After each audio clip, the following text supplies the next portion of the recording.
गुजरात में भारत का उत्कृष्ट रेशम पाटन पटोला पारंपरिक तौर पर कई सदियों से बन रहा है। कई पीढ़ियों से पटोला की बुनाई के साथ जुड़ा सालवी समाज इस वस्त्र को डबल इकत प्रक्रिया के तहत बुनता है। इस प्रक्रिया में ताने और बाने दोनों धागों को बांध और रंग कर पूर्व निर्धारित पैटर्न में करघे पर काता जाता है। इस तरह से बुने कपड़ों का नाम पाटन गुजरात से आता है, जहां पर ये वस्त्र बनते हैं।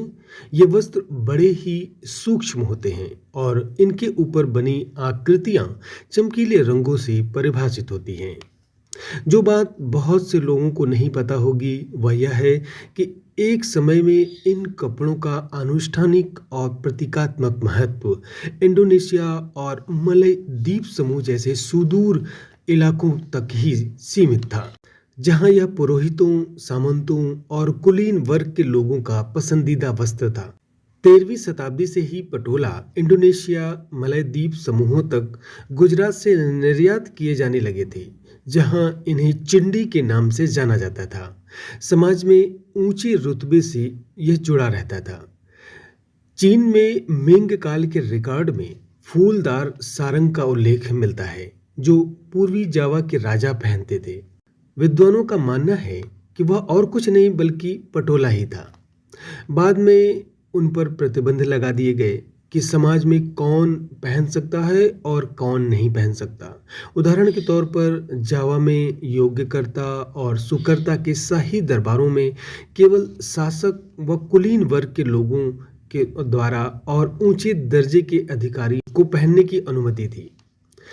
इस प्रतिबंध में सिर्फ एक अपवाद था कि किसी भी वर्ग के दूल्हा व दुल्हन शादी के दिन पटोला वस्त्र के परिधान पहन सकते थे। पटोला वस्त्र अनुष्ठानिक तौर पर भी महत्वपूर्ण माने जाते थे। उन्हें बाली के मंदिरों में लटकाया जाता था। साथ ही उस क्षेत्र की अन्य स्थानीय संस्कृतियों में कफन की चादर, ताबूत को ढकने और तिलिस्मी कपड़ों के रूप में इस्तेमाल किया जाने लगा। उन्होंने इंडोनेशियाई वस्त्र संस्कृति को भी प्रभावित किया। पटोला से इंडोनेशिया के बुनकरों ने सिर्फ पैटर्न ही नहीं लिए, बल्कि पटोला की मांग के चलते दक्षिण पूर्व एशिया में और भारत से आने वाले अन्य वस्त्रों की भी व्यापक तौर पर नकल होने लगी।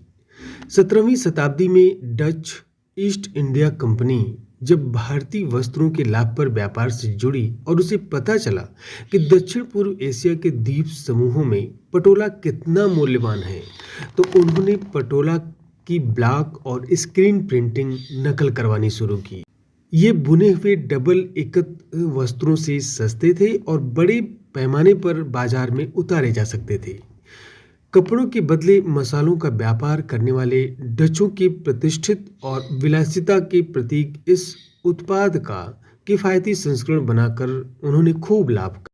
मगर इन नकलों की बनाने की गति और दक्षता के बावजूद उनकी बनावट की प्रक्रिया कभी भी बुने हुए पटोला के बराबर का मूल्य नहीं दे पाई, जिसको बनाने के लिए दुर्लभ कौशल और विशेषज्ञता की जरूरत होती है और जो जीवन भर काम करने से ही हासिल की जा सकती है।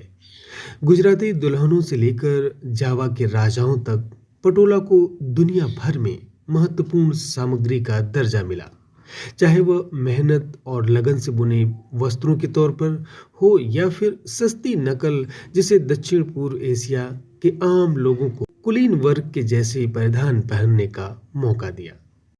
तो फिर आज बस इतना ही। मिलते हैं अगले अंक में कुछ नए जानकारी के साथ। वीडियो को पूरा देखने के लिए बहुत बहुत धन्यवाद।